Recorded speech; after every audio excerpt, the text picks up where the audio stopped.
अखिलेश भाई, आप और बुआ जी दोनों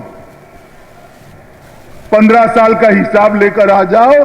15 साल में आधा भी किया है तो यूपी की जनता आपको माफ कर देगी जितना योगी जी ने 4 साल के अंदर किया है। मित्रों, विकास को स्ट्रक्चर तरीके से कैसे जमीन पर उतारा जाता रहा है, इसका उदाहरण योगी आदित्यनाथ की भारतीय जनता पार्टी की सरकार ने लोगों के सामने रखा है। अखिलेश जी हमारी मखौल उड़ाते थे, कहां से बनाएंगे? अखिलेश जी अभी तो 4 साल हुए हैं, मैं हिसाब देता हूं आपको, आप 10 छोड़कर गए थे, 40 की व्यवस्था योगी जी ने कर दी है, हमारी वादा पूरा हो रहा है। और ये माफिया जो घूमते थे या नहीं घूमते थे? बताओ भाई, घूमते थे या नहीं घूमते थे? जोर से बोलो, घूमते थे या नहीं घूमते थे? कोई दिखाई पड़ता है क्या? हिम्मत है किसी की? उत्तर प्रदेश को दंगा मुक्त करने का काम भारतीय जनता पार्टी की सरकार ने किया है।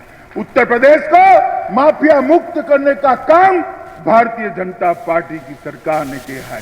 उत्तर प्रदेश को भूमाफियाओं से मुक्ति दिलाने का काम भारतीय जनता पार्टी की सरकार ने किया है। उत्तर प्रदेश की माताओं बहनों को सुरक्षित रूप से जीने का अधिकार भारतीय जनता पार्टी की योगी सरकार ने दिया है। और एक 4 साल के अंदर योगी जी ने कानून और व्यवस्था के क्षेत्र में ढेर सारे परिवर्तन किए। और इंफ्रास्ट्रक्चर के लिए ये पूर्वांचल कब से राह देखता था कि कोई आए और पूर्वांचल के इंफ्रास्ट्रक्चर का उद्धार करे। मित्रों, 5 इंटरनेशनल एयरपोर्ट 4 साल के अंदर, 8 एयरपोर्ट संचालित हैं, 13 नए एयरपोर्ट बन रहे हैं, 7 हवाई पट्टियां बन रही हैं, 141 किलोमीटर लंबे पूर्वांचल एक्सप्रेसवे का निर्माण अंतिम चरण में है, 297 किलोमीटर लंबे बुंदेलखंड एक्सप्रेसवे का निर्माण प्रगति पर है, 594 किलोमीटर लंबा गंगा एक्सप्रेस, इसका भूमि अधिग्रहण चल रहा है, 91 किलोमीटर लंबा गोरखपुर लिंक एक्सप्रेसवे कार्य प्रगति पर है, बलिया लिंक एक्सप्रेसवे को मंजूरी दी है, 14,160 किलोमीटर सड़कों को चौड़ा कराया गया है और 14,935 किलोमीटर सड़कों को नया बनाया है, जिसमें 519 छोटे बड़े पुलों का निर्माण किया।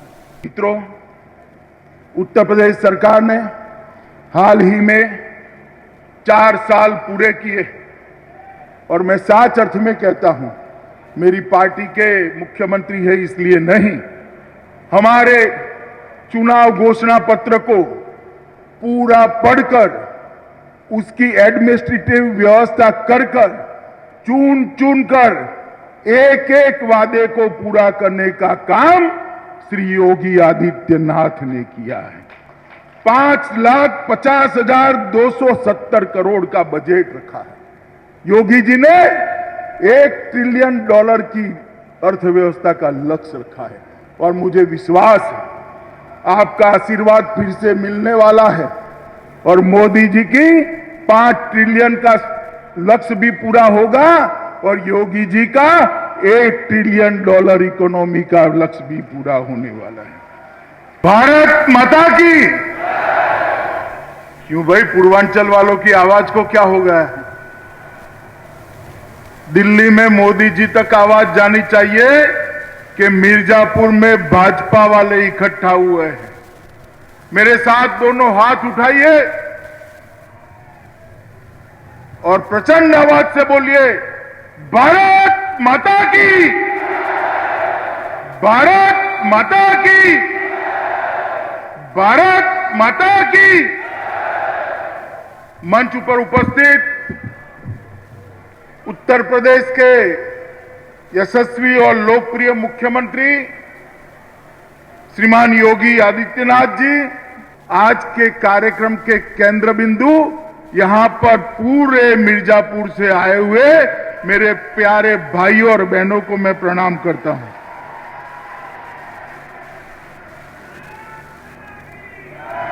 मित्रों, बहुत समय के बाद उत्तर प्रदेश में आया हूं मैं। कोरोना के कारण कार्यक्रमों पर बैन लग गया, उत्तर प्रदेश में आना जाना कम हो गया, मगर जब आता हूं तब लगता है कि मेरे ही घर में आया हूं, ऐसा हमेशा लगता है। उत्तर प्रदेश के अंदर 2013 से 2017 तक और बाद में 17 से 19 तक उत्तर प्रदेश के चप्पे चप्पे पर घूमने का सौभाग्य मां विंध्यवासिनी ने मुझे दिया है। सैकड़ों कार्यकर्ताओं, हजारों कार्यकर्ताओं की फौज के साथ मिलकर पोस्टर लगाने से लेकर मोदी जी की बड़ी बड़ी रैलियों को आयोजित करने का सौभाग्य भी मुझे मिला है।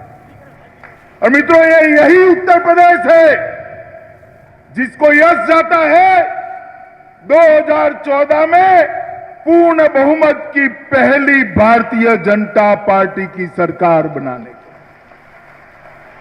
यही उत्तर प्रदेश है जिसको यश जाता है सर्वाधिक सीटों के साथ देश भर में 300 सीटों के साथ भारतीय जनता पार्टी की सरकार बनाने का। और यही उत्तर प्रदेश है जिसको यश जाता है 2019 में फिर से एक बार नरेंद्र मोदी जी को प्रधानमंत्री बनाने का। और इसीलिए मोदी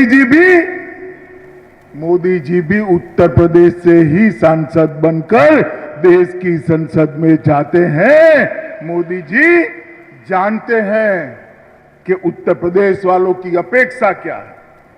मोदी जी जानते हैं कि उत्तर प्रदेश की जरूरियात क्या है। मोदी जी जानते हैं कि उत्तर प्रदेश को कैसे आगे बढ़ाया जाए।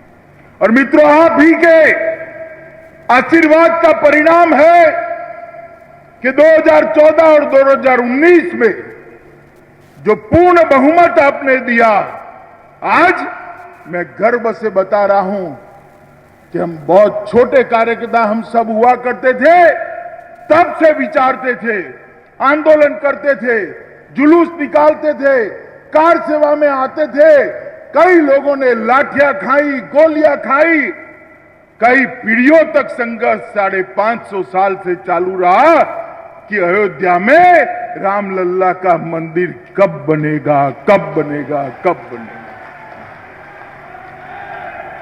और आप सबने आशीर्वाद दे दिया। मोदी जी ने राम जन्मभूमि ट्रस्ट न्यास की स्थापना की और कुछ ही समय में देखते देखते देखते आकाश को छूने वाला रामलल्ला का भव्य मंदिर अयोध्या में बनने की शुरुआत हो। पहले कुंभ को रोकने की बातें होती थी, यही उत्तर प्रदेश था। कुंभ होता था, कई लोग घिरकर मर जाते थे, अव्यवस्थाएं होती थी। आज योगी जी की सरकार बनी है। मैं मेरे जीवन काल में गत कुंभ के अलावे सब कुंभ में गया। जब से समझ आया सब कुंभ में गया हूं। प्रयागराज के कुंभ जैसी व्यवस्था मैंने मेरे जीवन में नहीं देखी। बहुत छोटा था तब दादाजी काशी विश्वनाथ के दर्शन करने आए थे, लेकर आए थे, समझ भी नहीं थी मैं कहां आया हूं। बड़ा हुआ फिर भी आता रहा। उत्तर प्रदेश का प्रभारी बनाने को अनेक बार आया, मन उदास हो जाता था बाबा का दरबार देखकर। मगर मैं आपको कहता हूं कि हमारे जीते जी बाबा का भव्य दरबार देखने का सौभाग्य हम सबको मिलने वाला है। भगवान काशी विश्वनाथ ये ज्योतिर्लिंग अपनी शान के हिसाब से, लोगों की श्रद्धा के हिसाब से, इसके महिमा के हिसाब से नया बन रहा है। अब किसी को मां गंगा का जल लेकर बाबा पर अभिषेक करना है तो घूम कर जाने की जरूरत नहीं पड़ेगी। इसी प्रकार का निर्माण की शुरुआत। ब्रज तीर्थ का विकास हो, चित्रकूट धाम हो, या अयोध्या में भव्य दीपोत्सव महोत्सव करना, हर परंपरा को भारतीय जनता पार्टी की योगी सरकार ने पुनर्जीवित कर लोगों की बरसों जूनी इच्छा की प्रतिपूर्ति की है। लोगों के मन में कई बार होता था, ये सरकार किसकी, क्यों हमारी नहीं सुनती, क्यों हमारी आस्थाओं का सम्मान नहीं होता, क्यों मां विंध्यवासिनी के दर्शन करने हैं तो बहनों को जाने में तकलीफ पड़े, इतनी भीड़ के बीच में से जाना पड़ता है, क्यों यहां भव्य कॉरिडोर नहीं बनता है, क्यों त्रिकोण परिक्रमा करने के लिए जिनकी वय हो गई है उनके लिए रोपवे की व्यवस्था नहीं है, यात्रा अधूरी रह जाती थी। 60 के हो गए, 70 के हो गए, 75 के हो गए, तीनों मां का दर्शन नहीं हो पाता था क्योंकि ऊपर चढ़ने की व्यवस्था नहीं थी। आज मां विंध्यवासिनी का भव्य कॉरिडोर का भी भूमि पूजन हुआ है और रोपवे का लोकार्पण भी आज हुआ है। अब किसी श्रवण को अपने बूढ़े मां बाप को लाना है तो कावड़ की जरूरत नहीं है, रोप में बिठाकर त्रिकोण परिक्रमा पूरी करा सकता है। और ये व्यवस्था है। मैं पूछना चाहता हूं जो शासन में थे, भाई क्यों राम मंदिर नहीं बना, जरा बताओ तो। क्यों ब्रज के विकास के लिए बोर्ड नहीं बना, क्यों चित्रकूट धाम जहां भगवान श्री राम 11 साल से ज्यादा समय रहे उसके विकास के लिए बोर्ड क्यों नहीं बना, क्यों मां विंध्यवासिनी का कॉरिडोर नहीं हुआ, क्योंकि आप वोट बैंक की राजनीति से डरते थे। Bharatiya Janata party vote bank की राजनीति से नहीं डरती है। ये सारे विकास के जो काम हो रहे हैं, आज विशेषकर विंध्यवासिनी के शरण में मैं भी आया हूं, हमारे सारे नेता भी आए हैं। मां विंध्यवासिनी रामायण के समय से लोगों के कष्ट काटती।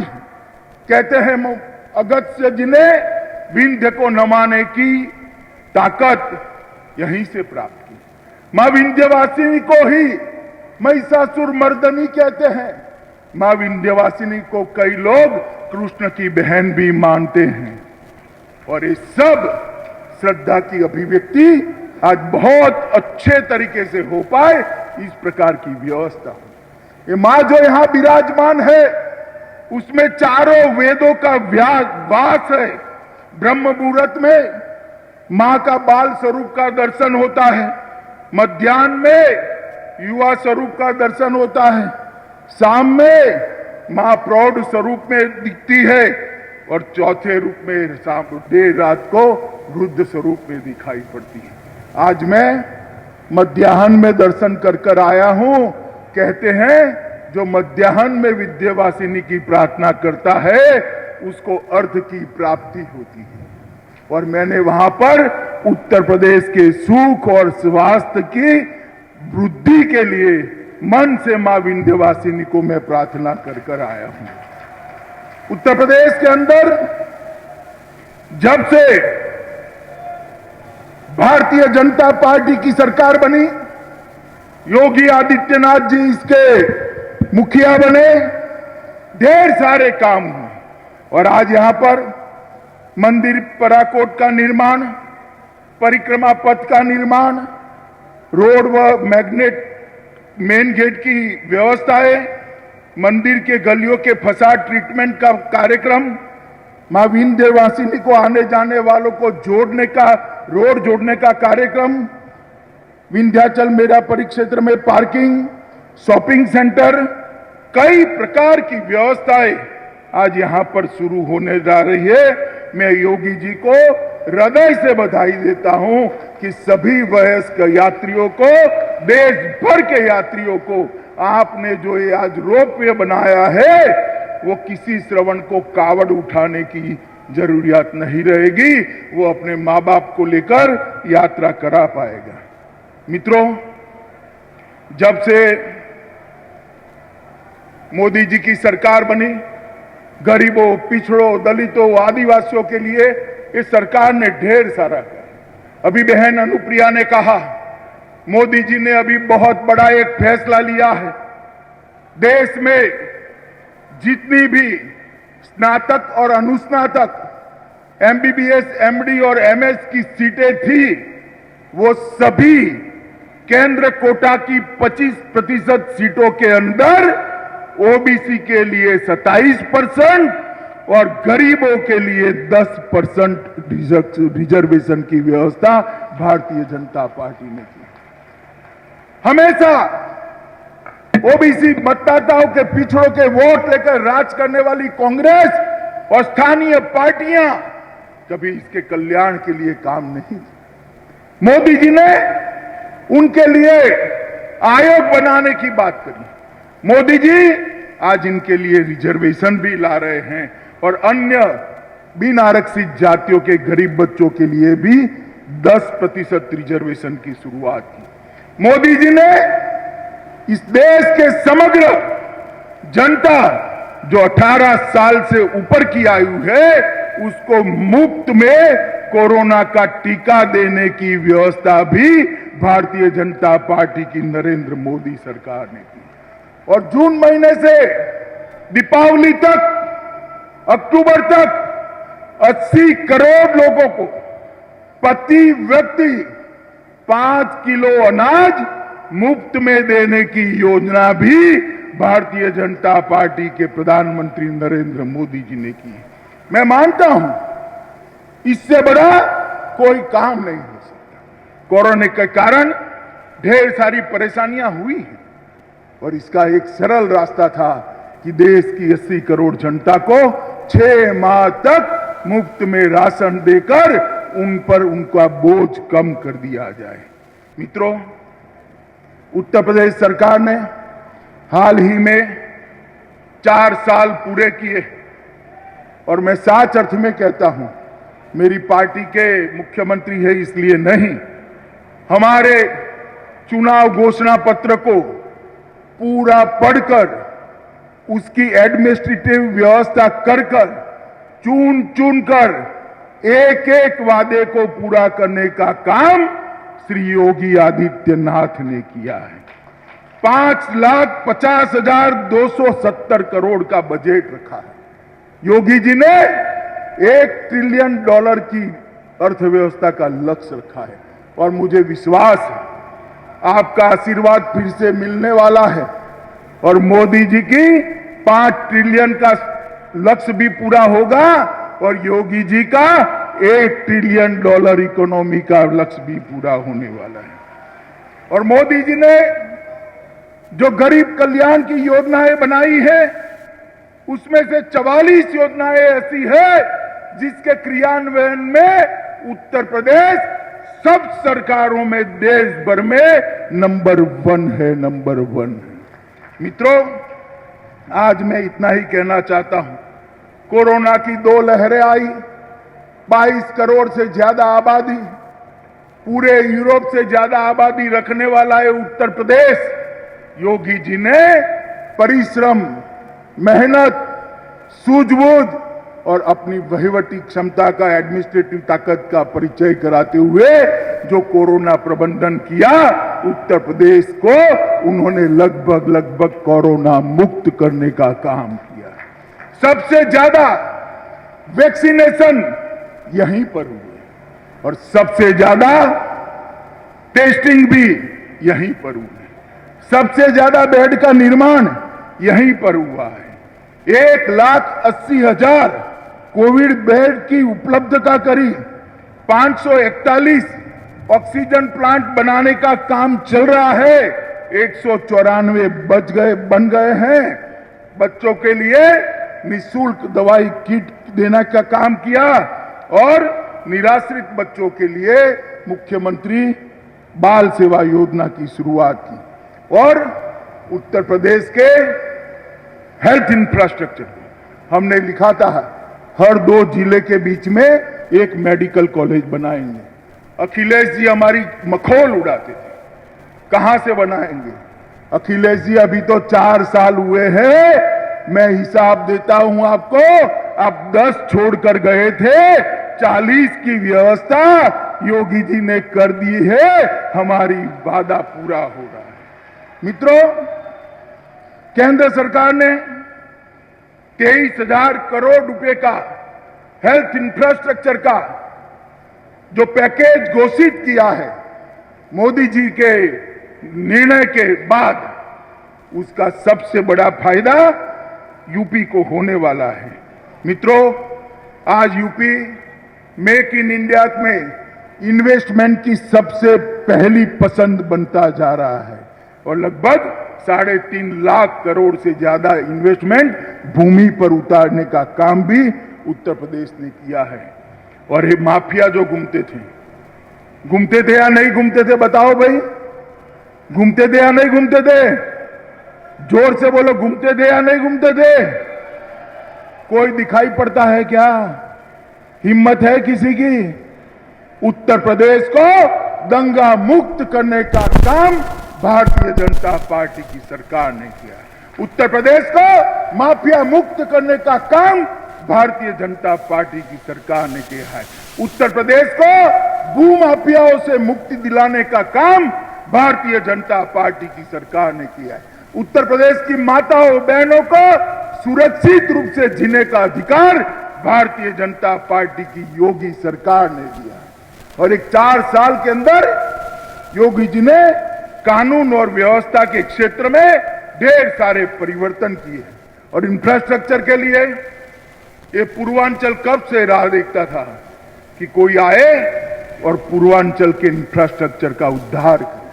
मित्रों, 5 इंटरनेशनल एयरपोर्ट 4 साल के अंदर, 8 एयरपोर्ट संचालित हैं, 13 नए एयरपोर्ट बन रहे हैं, 7 हवाई पट्टियां बन रही हैं, 141 किलोमीटर लंबे पूर्वांचल एक्सप्रेसवे का निर्माण अंतिम चरण में है, 297 किलोमीटर लंबे बुंदेलखंड एक्सप्रेसवे का निर्माण प्रगति पर है, 594 किलोमीटर लंबा गंगा एक्सप्रेस, इसका भूमि अधिग्रहण चल रहा है, 91 किलोमीटर लंबा गोरखपुर लिंक एक्सप्रेसवे कार्य प्रगति पर है, बलिया लिंक एक्सप्रेसवे को मंजूरी दी है, 14,160 किलोमीटर सड़कों को चौड़ा कराया गया है और 14,935 किलोमीटर सड़कों को नया बनाया है, जिसमें 519 छोटे बड़े पुलों का निर्माण किया। अखिलेश भाई, आप और बुआ जी दोनों 15 साल का हिसाब लेकर आ जाओ।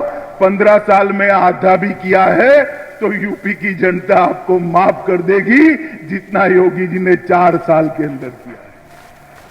मित्रों, विकास को स्ट्रक्चर तरीके से कैसे जमीन पर उतारा जाता रहा है, इसका उदाहरण योगी आदित्यनाथ की भारतीय जनता पार्टी की सरकार ने लोगों के सामने रखा है। डिफेंस कॉरिडोर आया है, ये मिर्जापुर, चंदौली, सोनभद्र नक्सली जिले गिने जाते हैं।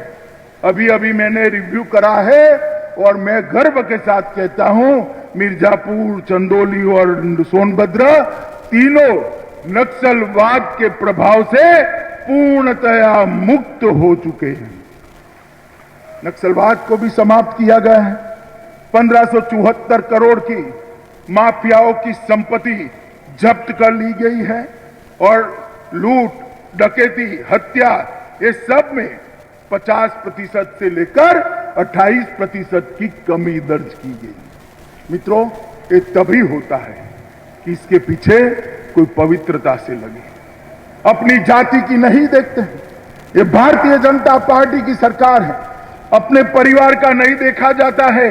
ये भारतीय जनता पार्टी की सरकार है, देखा जाता है तो 22 करोड़ उत्तर प्रदेश की जनता का ही देखा जाता है और किसी का विचार नहीं होता है। मित्रों, प्रधानमंत्री किसान सम्मान निधि में लगभग 2.5 करोड़ किसानों को 32,500 करोड़ रुपया दिया।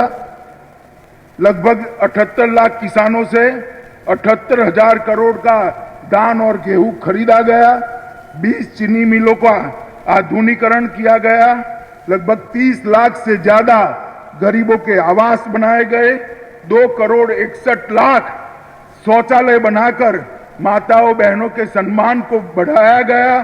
सौभाग्य योजना में 1 करोड़ 24 लाख गरीबों के घर में बिजली पहुंचाने का काम किया। 1 करोड़ 47 लाख माताओं को गैस का सिलेंडर फ्री ऑफ कॉस्ट देने का काम नरेंद्र मोदी सरकार ने किया है। योगी जी ने इसको नीचे तक पहुंचाया। मित्रों, इसीलिए मैं कहता हूं कि आपका जो आशीर्वाद मिलता है वो आशीर्वाद भारतीय जनता पार्टी को काम करने की ताकत देता है। आपका जो आशीर्वाद मिलता है वो आशीर्वाद किसी व्यक्ति विशेष के लिए नहीं है, देश के 135 करोड़ की जनता के लिए है। आपका जो आशीर्वाद मिलता है देश के 80 करोड़ गरीबों को मिलता है।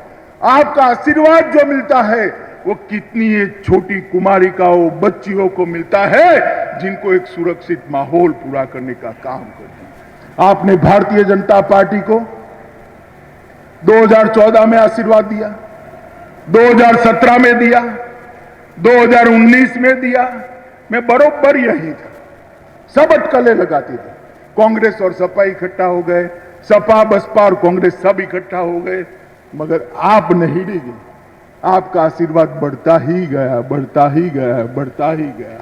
मुझे भरोसा है 2022 में भी आपका आशीर्वाद भारतीय जनता पार्टी की योगी सरकार को जरूर मिलेगा और अभी से भी प्रचंड बहुमत के साथ हम सरकार बनाकर यूपी की सेवा के लिए कटिबद्ध हो। मित्रों, ब्रह्मर्षि सरभंग और महर्षि अगस्त्य की ये भूमि के अंदर आज मुझे भी मौका मिला है मां विंध्यवासिनी का धाम का जो पूरा परिदृश्य बदलने का एक बहुत बड़ा प्रोजेक्ट डाला गया है, इसमें हिस्सा लेने का मैं इसलिए उत्तर प्रदेश सरकार का आभारी हूं और आप सब का भी बहुत हृदय से आभार व्यक्त करना चाहता हूं कि इतनी बारिश की संख्या में, इतनी बड़ी संख्या में आप लोग आए। आप सभी का बहुत बहुत धन्यवाद कर मेरी बात को समाप्त करता हूं। भारत माता की, अरे जोर से बोलिए जरा, भारत माता की, भारत माता की, वंदे मातरम। बहुत बहुत धन्यवाद माननीय, आपके मार्गदर्शन और प्रेरणादायी उद्बोधन के लिए।